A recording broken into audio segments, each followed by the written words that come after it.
Hennessy muerto es otra invención. Antes el chico decía que estaba en el centro, ahora que está muerto. El muchacho no puede siquiera mantener su historia sin contradecirse. Entonces, ¿de dónde ha sacado Lacey esa historia sobre la muerte de Hennessy? Es una invención curiosa. Este centro está repleto de imaginaciones desbordantes. Si usted oyese alguna de las historias que tengo grabadas, el exotismo de alguna de ellas le dejaría alucinado. ¿Ha habido algún suicidio aquí? Desde que yo estoy, 2 intentos, ninguno serio, solo para llamar la atención. ¿Fue Hennessy uno de ellos? Hennessy era inestable en un sentido completamente diferente. Pensaba que iba a vivir para siempre. Ese era su sueño. Hennessy, el superhombre de Nietzsche, sentía algo parecido al desprecio por el rebaño. Era de una raza aparte. Se encontraba tan lejos de nosotros, meros mortales, como lo estaba de esos desgraciados. Esos desgraciados animales de la granja. ¿Pasaba Hennessy mucho tiempo en la granja? No más que cualquier otro chico. Esta mentira, que Sabia le había contado, hizo que Redman encajara el detalle final de la historia de Lacey. La muerte de Hennessy había tenido lugar en la pocilga. Se encogió de hombros y tomó un enfoque completamente diferente. ¿Está Lacey bajo medicación? Algunos sedantes. ¿Se administran sedantes a los chicos siempre que participan en alguna pelea? Solo si intentan escapar. No tenemos suficiente personal para supervisar las preferencias de Lacey. No entiendo por qué está usted tan preocupado. Quiero que él confíe en mí. Se lo prometí. No quiero defraudarle. Francamente, esto suena sospechosamente a preferencia personal. Un chico entre muchos, sin problemas especiales y sin demasiadas esperanzas de redención. ¿Redención? Rehabilitación, o como quiera usted llamarlo. Mire, Redman, le voy a ser sincera. Existe la sensación general de que usted no está tocando bola aquí. ¿Qué? Todos pensamos, incluyendo el director, que debería dejarnos manejar nuestros asuntos a nuestra manera. Apréndase las reglas del juego antes de empezar a jugar. Intromisión. Es una palabra tan buena como cualquier otra. Se está creando enemigos. Gracias por la advertencia. Este trabajo tiene ya suficientes dificultades por sí solo para, además, crearse enemigos, créame. Ella le dirigió una mirada conciliadora que Redman ignoró. Podía convivir con enemigos, con mentirosos, no.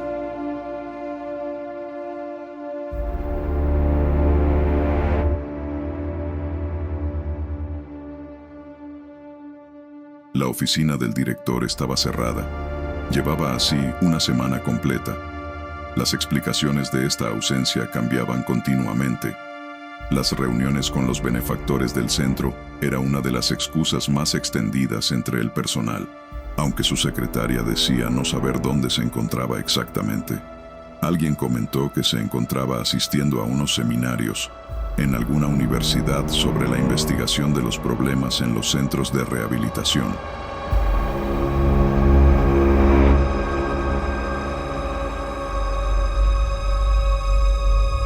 En su aula de trabajo, Lacey se encontraba esperándole. Eran casi las 7:15. Las clases habían acabado hacía rato. ¿Qué estás haciendo aquí? Esperando, señor. Quería darle una carta, señor. Es para mi madre. ¿Podría mandársela a usted? Puedes emplear los medios usuales, ¿no? Dásela a la secretaria, ella la mandará. Puedes enviar 2 cartas semanales. Ellos las leen, señor, por si escribes algo que no les gusta. ¿Y tú has escrito algo que no deberías? Sí. ¿Qué? Sobre Kevin. Le cuento todo respecto a Kevin. Todo lo que le sucedió. No estoy muy seguro de que sepas todo sobre Hennessy. Es verdad, señor. Está aquí, dentro de ella. ¿Dentro de quién? ¿De qué estás hablando? El muchacho asintió. Era posible que Lacey estuviese hablando, como Levertal había sugerido, simplemente de sus miedos. La paciencia con este muchacho debía tener un límite, y parecía que éste había llegado. Se oyó un golpe en la puerta. Un muchacho con la cara llena de granos, llamado Slave, estaba observándoles a través del cristal. Puedes entrar. Una llamada urgente, en la oficina de la secretaría. Redman odiaba el teléfono, una máquina infernal. Nunca traía buenas noticias. ¿Urgente? ¿De parte de quién? Slave se encogió de hombros. Quédate con Lacey. ¿Lo harás? A Slave no pareció gustarle la Señor. idea. Aquí. Sí, señor. Estoy confiando en ti, así que no me falles. No, señor.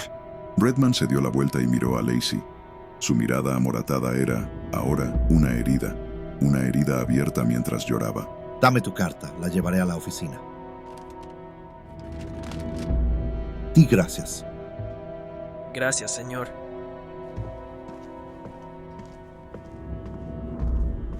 Los pasillos estaban vacíos. Era la hora de la televisión. La adoración nocturna al receptor había comenzado.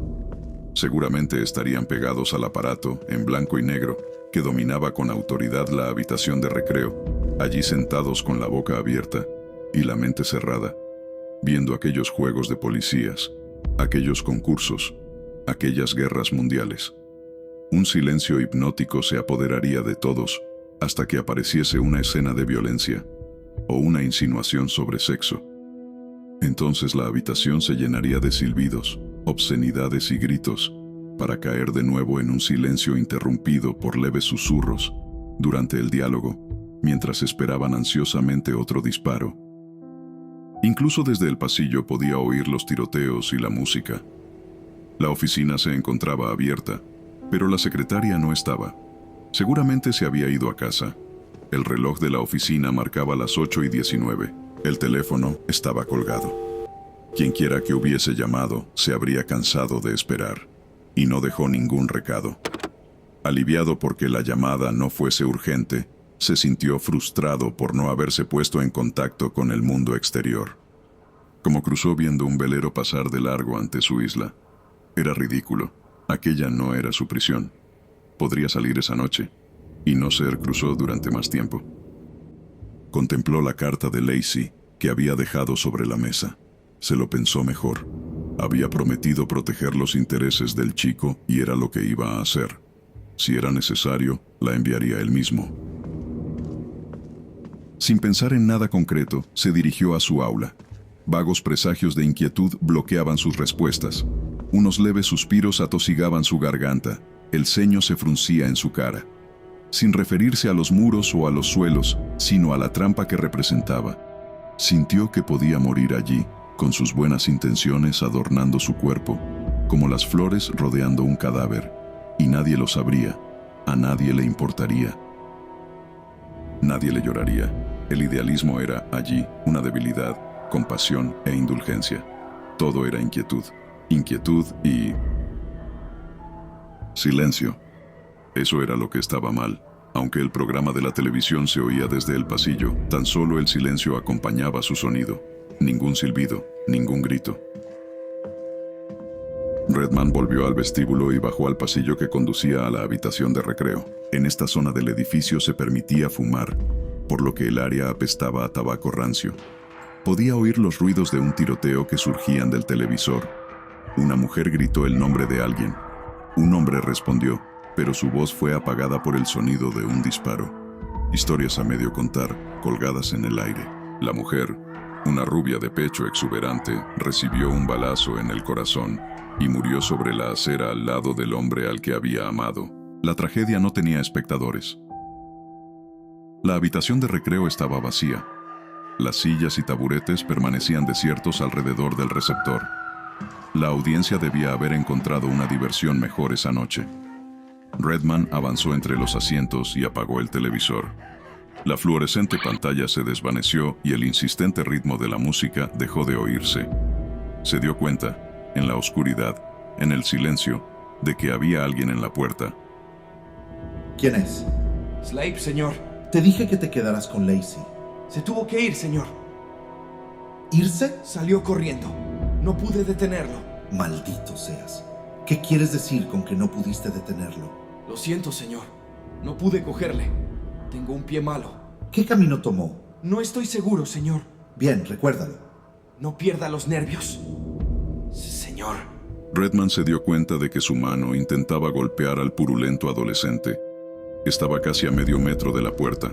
Slape no se apartó. Fuera de mi camino, Slape. Realmente, señor, usted ya no puede ayudarle. Se ha ido. Que fuera de mi camino. Se disponía a apartar a Slape cuando oyó un clic a la altura de su ombligo. El bastardo apoyó una navaja automática en pleno estómago de Redman. No hay necesidad de ir tras él, señor. En nombre de Dios, ¿qué estás haciendo, Slape?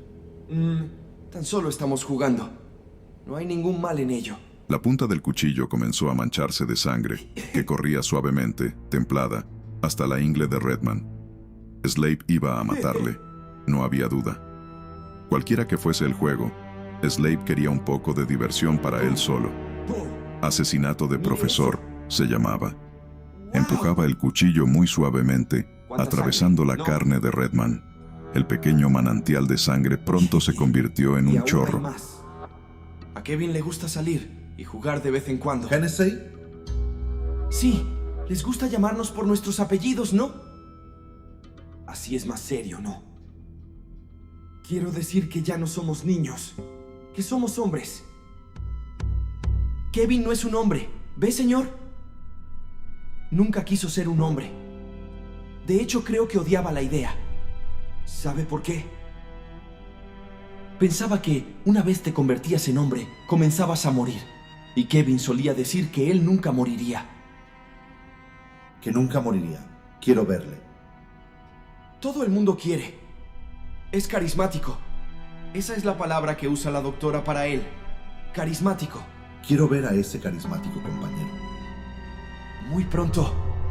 Muy pronto. Ahora. He dicho que pronto. Redman agarró con tal rapidez la muñeca que sostenía el cuchillo que Slape no tuvo tiempo de rematar la faena. La reacción del muchacho fue lenta, drogado quizá, y Redman se encontraba en plenas facultades. El cuchillo cayó al suelo mientras Redman aferraba la otra mano de Slape, rodeando su delgado cuello con una presa de estrangulamiento. Comenzó a apretar, haciéndole ¿Dónde está gargarizar. Hennessy? Llévame hasta él. Los ojos que miraron a Redman, inyectados en sangre, estaban tan ahogados como sus Llévame palabras. hasta él. La mano de Slape encontró el estómago de Redman y el puño hurgó en la herida. Redman blasfemó, aflojando su presa. Slape casi logró liberarse, pero Redman le golpeó en la ingle con la rodilla. Un golpe rápido y seco. Slape quiso doblarse debido al dolor, pero la presa del cuello se lo impidió. La rodilla golpeó otra vez, más fuerte, y otra vez, y otra. Puedo hacerte mucho más daño del que tú puedes hacerme a mí. Si quieres seguir con esto durante toda la noche, me vas a hacer muy feliz. Slape sacudió la cabeza, intentando recuperar el aliento entre gimoteos y suspiros entrecortados. ¿No quieres más? Redman lo soltó tirándole contra la pared del pasillo. Lloriqueando, con el rostro encrespado por el dolor, fue deslizándose lentamente junto a la pared, quedando en posición fetal, con las manos entre las piernas. ¿Dónde está Lacey? ¿Dónde cree usted? Kevin lo tiene. ¿Dónde está Kevin? ¿No lo sabe? No preguntaría si lo supiera, ¿no? Slape pareció intentar aclarar su voz, soltando un suspiro de dolor. Lo primero que pensó Redman fue que el joven se estaba desplomando, pero Slape tenía otras ideas. El cuchillo, que había recogido del suelo, se encontraba, súbitamente, de nuevo en su mano, y Slape lo estaba dirigiendo hacia la ingle de Redman. Apenas un momento después, se encontraba de pie de nuevo, el dolor olvidado. El filo del cuchillo cortaba el aire, moviéndose hacia adelante y hacia atrás, mientras Slape susurraba sus Voy a intenciones matar. entre ¿Serio? dientes. Te voy a matar. Las cuchilladas eran cada vez menos precisas, a medida que Slape iba perdiendo el control de sí mismo. Las lágrimas, el sudor y los mocos ensuciaban su cara mientras se abalanzaba, torpemente, sobre su pretendida víctima. Maldito. Redman eligió su momento y dio un tremendo golpe en la rodilla de Slape, Maldito cerdo. en la que supuso era su pierna mala. Calculó bien. Slape chilló y se tambaleó hacia atrás, girando sobre sí mismo y golpeándose la cabeza contra la pared. Redman insistió, embistiendo contra la espalda de Slape. Se dio cuenta de lo que había hecho demasiado tarde. Su cuerpo se relajó, y la mano que empuñaba el cuchillo, aplastada entre la pared y el cuerpo, resbaló, ensangrentada e inerme. Exhaló un último suspiro, chocando pesadamente contra la pared, mientras la navaja se hundía aún más en su propio intestino. Estaba muerto antes de tocar el suelo.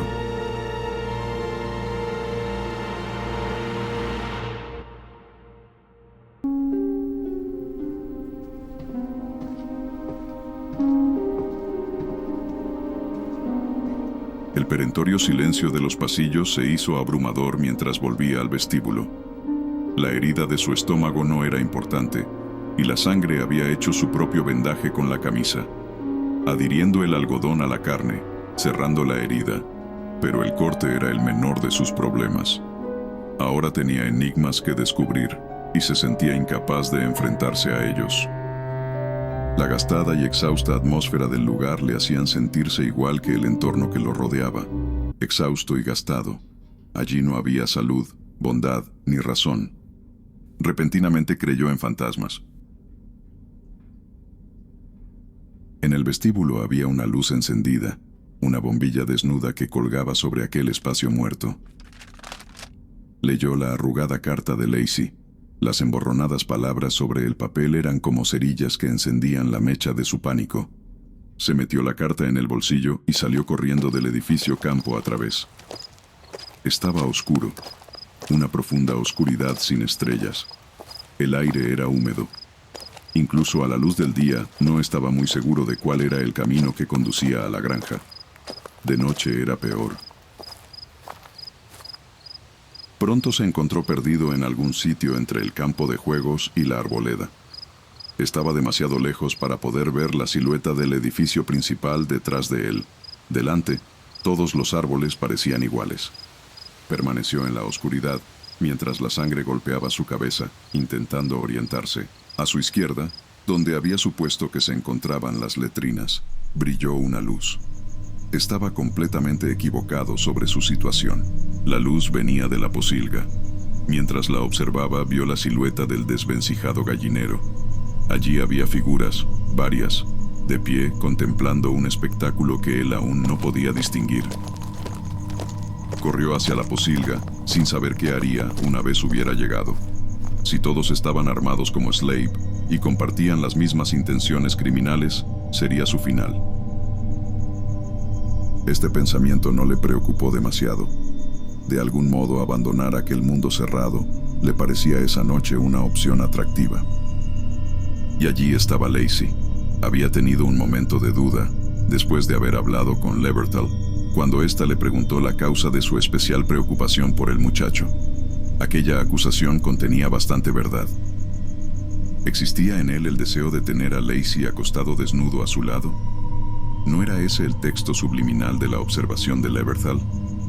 Incluso ahora, mientras corría hacia las luces, en lo único que podía pensar era en los ojos del muchacho, grandes e implorantes, mirando profundamente a los suyos. Delante, algunas figuras salían de la granja. Podía ver sus siluetas dibujarse contra las luces de la posilga. Había acabado todo.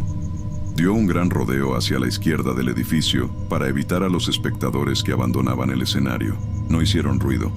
No hubo ningún comentario, ninguna risa entre ellos. Como una congregación abandonando un funeral, iban caminando silenciosamente en la oscuridad, cada uno separado del otro, con las cabezas inclinadas. Era escalofriante contemplar a aquellos delincuentes ateos, subyugados por el respeto. Llegó al gallinero sin tropezarse con ninguno de ellos. Algunas figuras permanecían aún alrededor de la posilga. El muro del compartimento de la cerda se encontraba cubierto de velas. Docenas y docenas de velas ardían sin el más leve movimiento en la quieta noche, desprendiendo su caliente luz sobre los ladrillos y sobre los rostros de los pocos que aún permanecían contemplando los misterios de la posilga. Levertall se encontraba entre ellos, también el guardián que se inclinó sobre la cabeza de Lacey el primer día. Había también 2 o 3 muchachos cuyas caras reconoció, aunque no sabía sus nombres. El guardián y uno de los muchachos deshicieron el grupo como si los despidieran y desaparecieron en la oscuridad. Redman, reptando, se acercó un poco más. El tiempo era esencial. Los primeros de la congregación cruzarían pronto el campo y llegarían al edificio principal. Verían el cuerpo de Slave, se daría la alarma. Debía encontrar a Lacey ahora, si todavía se podía encontrar. Levertall lo vio primero. Lo miró desde la posilga y bajó la cabeza a modo de saludo, sin preocuparse aparentemente por su llegada. Era como si su presencia en este lugar hubiera sido inevitable, como si todos los senderos condujeran a la granja, a la casa de paja y al olor a excrementos. Tenía cierto sentido que ella hubiera creído eso. Casi lo creía él mismo. Ella le sonrió abiertamente. El muchacho que se encontraba a su lado levantó la cabeza y sonrió también. ¿Eres tú, Hennessy? No. Hennessy está aquí. Señaló el establo. Redman recorrió los pocos metros que le separaban del muro de la posilga, esperando, sin atreverse a hacerlo, encontrarse la paja y la sangre, al cerdo y a Lacey. Pero Lacey no estaba allí. Tan solo la cerda, grande y redonda, como siempre, de pie sobre sus propios excrementos, sus inmensas, ridículas orejas moviéndose sobre los ojos. ¿Dónde está Hennessy? Esto es un cerdo. Aquí. Ella se lo comió. Y él habla desde dentro de ella. Redman quiso reír. Esto hacía que los cuentos de fantasmas de Lacey fueran, por comparación, casi plausibles. Le estaban diciendo que el cerdo estaba poseído. ¿Hennessy se ahorcó, como dijo Tommy? Leberthal asintió. ¿En la posilga? Asintió de nuevo. De pronto, la cerda cobró un aspecto diferente. Se la imaginó elevándose para oler los pies del rígido cuerpo de Hennessy, sintiendo como la muerte se apoderaba de él, salivando ante la idea de su carne. Vio cómo lamía el sudor que fluía de su piel, degustándolo, mordisqueando delicadamente al principio, devorándolo después. No era difícil comprender cómo los muchachos habían mitificado tal atrocidad, componiendo himnos, tratando al cerdo como a un dios. Las velas, la reverencia, el pretendido sacrificio de Lacey, todo ello eran síntomas de una enfermedad, pero no eran más extraños que miles de diversas costumbres de distintos credos. Incluso comenzó a entender el desaliento de Lacey, su incapacidad para luchar contra los poderes que tomaban posesión de él. No decía mamá, ayúdame, sálvame. Tan solo me entregaron al cerdo. Podía comprender todo esto. Eran niños, la mayoría de ellos apenas sin educación, algunos cercanos a la inestabilidad mental, todos susceptibles a la superstición. Pero no podía explicarse el caso de Leberthal. La doctora estaba mirando a la posilga de nuevo. Redman se dio cuenta, por primera vez, de que llevaba el pelo suelto, caído sobre sus hombros, color de miel, a la luz de las velas. A mí me parece un cerdo, simple y llanamente. Habla con su voz. Podría decirse que habla articuladamente. Le oirá enseguida. Mi querido muchacho. ¿Usted y Hennessy? No se horrorice. Tenía 18 años, el pelo más negro que jamás haya visto. Y me amaba. ¿Por qué se ahorcó? Para vivir eternamente. Así nunca se convertiría en hombre y no moriría. No lo encontramos durante 6 días. Incluso entonces no permitió que nadie se acercara a él, una vez que lo tuvo para ella. Me refiero al cerdo, no a la doctora. Todo el mundo amaba a Kevin. ¿Y dónde está Lacey? Con Kevin, allí donde Kevin lo quiere. Señaló hacia la puerta de la posilga. Había un cuerpo sobre la paja, detrás de la puerta. Si lo quiere, tendrá que ir a cogerlo. Al instante siguiente, tenía agarrado el cuello de Redman en una doble presa. La cerda reaccionó ante esta acción repentina. Comenzó a patear la paja, mostrando el blanco de los ojos. Redman intentó liberarse de la llave que el muchacho le había hecho, al mismo tiempo que le daba un codazo en el estómago. El chico cayó de espaldas retorciéndose y maldiciendo, solo para que Leberthal lo reemplazara. Sus uñas le arañaban las sienes y la nariz sin lograr llegar hasta los ojos. El resto sucedió con horrible velocidad.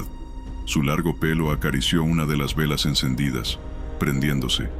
Las llamas crecieron rápidamente. Suplicando ayuda, tropezó pesadamente contra la puerta. Esta no soportó su peso y se dio hacia el interior de la posilga. Redman vio sin poder hacer nada como la mujer, envuelta en llamas, caía entre la paja. El fuego se extendió a una velocidad vertiginosa por el patio en dirección a la cerda, consumiendo velozmente el material combustible. Incluso ahora, in extremis, el cerdo era todavía un cerdo. No había ningún milagro, ninguna palabra o alegación en lengua alguna. El animal, asustado por el fuego que lo rodeaba, arrinconaba su inmenso volumen y lamía sus costados. El aire se llenó de un hedor a bacon chamuscado, mientras las llamas comenzaban a cubrir el lomo y la cabeza, avanzando por su pelaje como si de hierbas secas se tratara. Se abalanzó a través del patio sobre la puerta rota, pisoteando a Levertal. El cuerpo de la cerda, ardiendo aún, parecía algo mágico en la noche, mientras corría por los campos dando vueltas debido al dolor. Sus chillidos no disminuyeron una vez desaparecida en la oscuridad. Parecía un eco continuo que rebotaba una y otra vez en los campos, incapaz de encontrar la salida en una habitación cerrada. Redman pasó por encima del cuerpo chamuscado de Levertal y se introdujo en la posilga. La paja ardía por todos lados y el fuego estaba avanzando hacia la puerta. Entrecerró los ojos debido al picor que le producía el humo y penetró en el interior. Lacey estaba allí, tendido de espaldas a la puerta. Redman le dio la vuelta. Estaba vivo. Levántate. Estaba consciente. Su cara, entumecida por las lágrimas y el terror, le miraba fijamente desde su almohada de paja, los ojos tan abiertos que parecían salirse de las órbitas. Redman se puso en pie. Vamos, todo está Algo bien. acarició suavemente su pelo. Sintió una pequeña lluvia de gusanos caer por su cara. Miró hacia arriba y vio a Hennessy, o lo que quedaba de él, colgado aún de la viga central de la posilga. Sus rasgos eran imperceptibles, convertidos ahora en una marchita masa ennegrecida. Su cuerpo estaba roído irregularmente hasta la cadera, y sus vísceras colgaban de su fétido cuerpo, balanceándose en un nauseabundo contoneo frente al rostro de Redman. De no haber sido por el espeso humo, el olor del cuerpo habría sido sobrecogedor. Aún así, Redman sintió repugnancia, y esta repugnancia dio fuerza a su brazo. Arrastró a Lacey fuera de la sombra del cuerpo y lo empujó a través de la puerta. En el exterior, la paja ya no ardía con tanta fuerza, pero el resplandor del fuego, de las velas y del cuerpo, que aún ardía, le deslumbraron tras la oscuridad del interior. Los ojos de Lacey tenían un brillo metálico, un brillo lunático. Estaba diciendo, futilidad. Por aquí. Cruzaron la posilga hasta llegar a la puerta, saltaron por encima del cuerpo de Levertal hasta penetrar en la oscuridad del campo abierto. Redman intentó no pensar en el cerdo. Seguramente ya debía estar muerto. Mientras corrían, pareció oírse un ruido a sus espaldas, como si algo inmenso siguiera sus pasos, intentando mantenerse a distancia, prudente pero implacable en su persecución.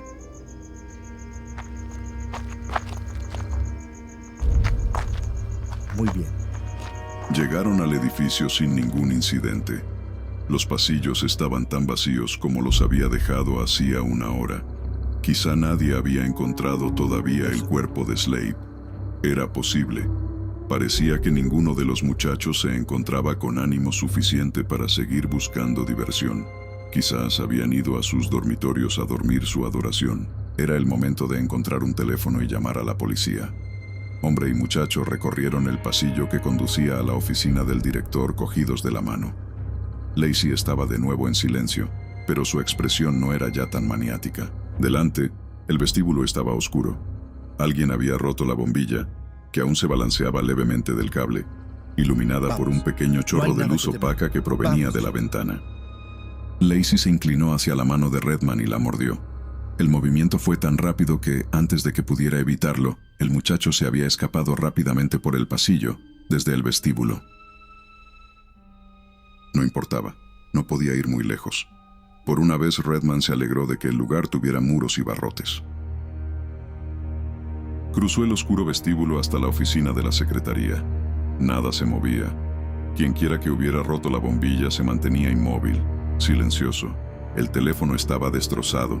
No roto, estaba hecho pedazos. Redman se dirigió a la oficina del director. Allí había un teléfono. No iba a ser detenido por unos vándalos.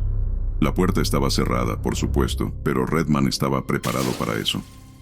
Rompió con el codo el cristal esmerilado de la ventana y tocó el otro lado. Tampoco había llave. Al infierno con ella, pensó, y puso su hombro contra la puerta.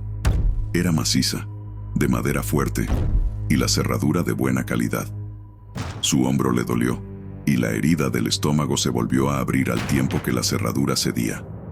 Entró en la habitación. El suelo estaba cubierto de paja. El olor que allí había hacía parecer suave el de la posilga. El director estaba tendido detrás de la mesa, Su corazón había sido devorado. El cerdo. El cerdo. No, el cerdo. Se oyó un sonido. Se dio la vuelta. El golpe le dio de lleno en la cara. Le rompió un pómulo y la nariz. La habitación se cubrió de diferentes colores. Finalmente, se desvaneció.